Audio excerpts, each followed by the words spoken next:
Hi, Miguel here, back with another orange vlog. Today we are doing volume 3, and yo, um, so, actually not a whole lot happens in this volume, to be perfectly honest. It kind of slows down a lot, which is not always a bad thing. I just feel like, from a vlogging perspective, there's not always a lot to talk about, but, so when we last left off, Suwa revealed that he also got a letter from his future self, which means that Naho has someone with whom she can confide with regards to how she's going to go about saving Kakeru, right?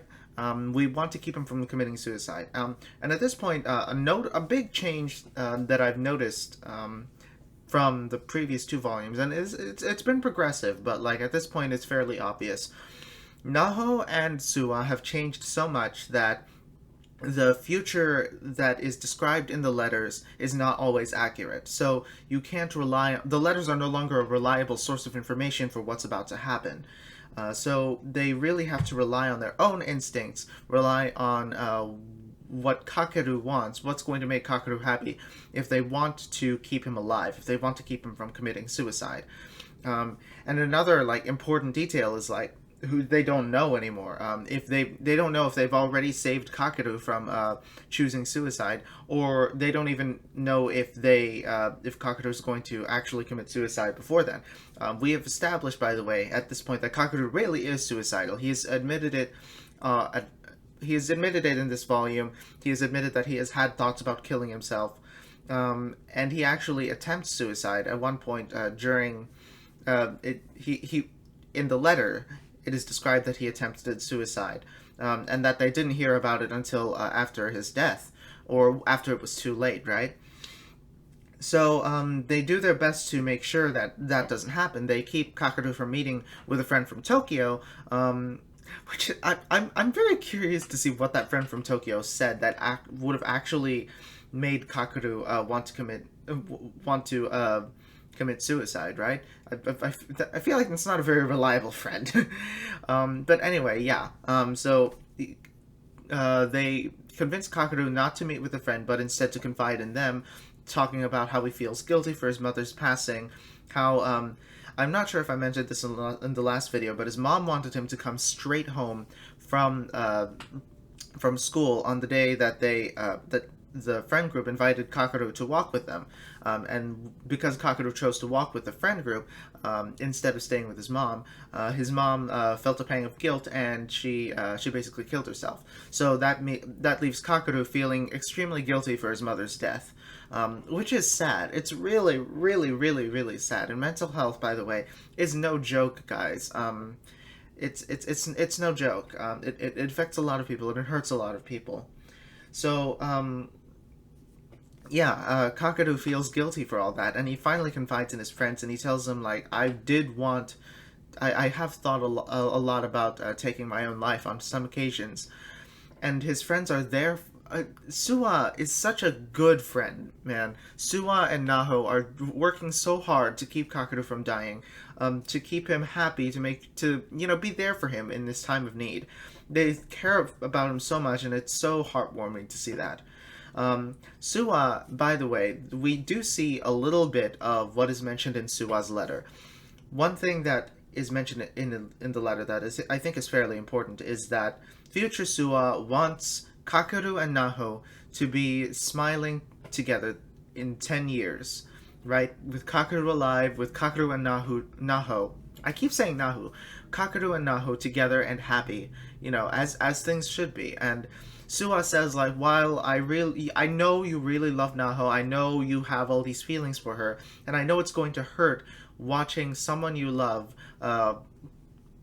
fall in love with someone else, but this is the right thing to do. This is the right course of action, and I know it's going to hurt, but you have to do it. And seeing Suwa, I know it's hard for Suwa. It really is. And this is why I'm really beginning to like Suwa. I already liked Suwa to begin with, but seeing him really listen to that advice and do what's best for Naho as well as Kakeru is really heartwarming. I know because I know the feeling. I know how it feels to to watch someone else that you really really like, that you want to be with, but to watch them be fall in love with someone else, because you know it's the right thing to do, because you know it's the right course of action. It tears at your heartstrings, but at the same time, it's this feeling of warmth knowing that you're doing the right thing by letting that happen. It's such a relatable feeling, and it really makes Suwa one of the best characters out of everyone here. We do see a bit of Ueda-san again harassing Naho and making you want to punch her more. But this time Takako intervenes again, and she's like, get out of my face. You're hurting my friend, which means you got to deal with me. She almost straight up slaps Ueda. When I first saw that panel, I thought she actually did slap Ueda, and I was like, yes, like give her just desserts, right? But she doesn't. I'm really hoping that she does. Ueda eventually says, like, fine, Kakeru, the only good thing about Kakeru are his looks anyway. I don't think I don't think we've seen the last of her. So, I don't ever want to see her again, personally. But, if she comes again, I certainly hope that Takako actually knocks her out and lays her flat on the ground. I really hope that happens. But I really do not like Ueda at all. Like, she is such a possessive, like, HBIC sort of character that she just drives me bonkers. I really don't ever want to see her again. But anyway, to be fair, again, she brings conflict into the situation. And it's not really that necessary conflict, because we know the pressure here, the problem here is time, right? Is time and Kakeru's mental state. That's the main thing that we want to focus on here. Ueda makes things much more complicated. So I do appreciate Ueda for bringing conflict into the story. There's a point where, like I said, the letters have become relatively unreliable. They're definitely not as reliable as they used to be. They can predict some things, but they aren't able to predict everything. And there are some things that the letter does, say, there's a point where Kakeru is chosen to be a part of the relay race, right? So the letter says Kakeru's going to twist his ankle, and then he's going to blame himself for costing the school's win. And so the letter says, do not allow Kakeru to race. So Naho and Suwa do their best to stop Kakeru from racing. But Kakeru actually seems like he really did want to race. He actually seems very despondent that they were trying to convince him not to race. So Naho and Suwa actually think, like, this letter, like, has changed. The future has changed so much from the events in this letter that it's no longer reliable. We have to use our own judgment in order to keep Kakeru happy. So not only do they convince Kakeru to race again, they also choose to race with Kakeru. The entire friend group, Naho, Kakeru, Azu, Takako, Hagita, and Suwa, all together, like, choose to race with Kakeru in order to make it a pleasant experience for Kakeru. Even though we think he might twist his ankle here, but we'll see. I'm really excited to see this relay race. I'm really excited to see how Orange treats the how Orange is going to treat this race. So we end on a bit of an interesting turn, and I kind of predicted this last video. I kind of speculated about this, but it turns out that not only Naho and Suwa have the letters from their future selves, everyone in the friend group, except Kakeru maybe, has a letter from their future selves. So, yeah, Azu, Takako, and Hagita all have a letter from their future selves, and they're all on the same page. They're all ready to save Kakeru from his impending doom. So, yeah, that's pretty much all I can say about all this. It was a pretty light on content, but pretty heavy on the emotional impact. Also pretty heavy on, the changing situation, right?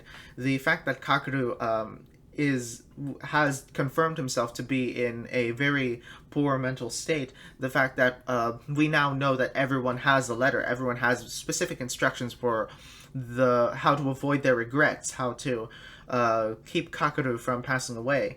And of course, the changing relationship between Ueda and the friend group and her perspective on Kakeru. It's all really interesting, and I'm really looking forward to reading the next volume. Again, this one was really light on content, but that's okay. Light on content, not having much to say, doesn't necessarily make a bad volume. So yeah, that was enjoyable. By the way, we are pretty much done with this omnibus, and we are moving on to this one. Before we go, just in case you haven't already, be sure to check out my other main series. I'm doing a series on Naruto. Currently, we are on volume 21, and Naruto and Sasuke have gone through a little bit of a spat. So feel free to check that out if you're interested. Also, if you haven't already, check out my Pokemon Adventures Revisited series. I've done volume 1 so far. Gonna move on to volume 2 on Saturday. I'm basically revisiting the Pokemon Adventures manga, which I really liked as a kid, and seeing how it holds up now that I'm an adult. So check those out if you haven't already, and definitely stay tuned for my next Orange vlog. Yeah, so I will see you next time.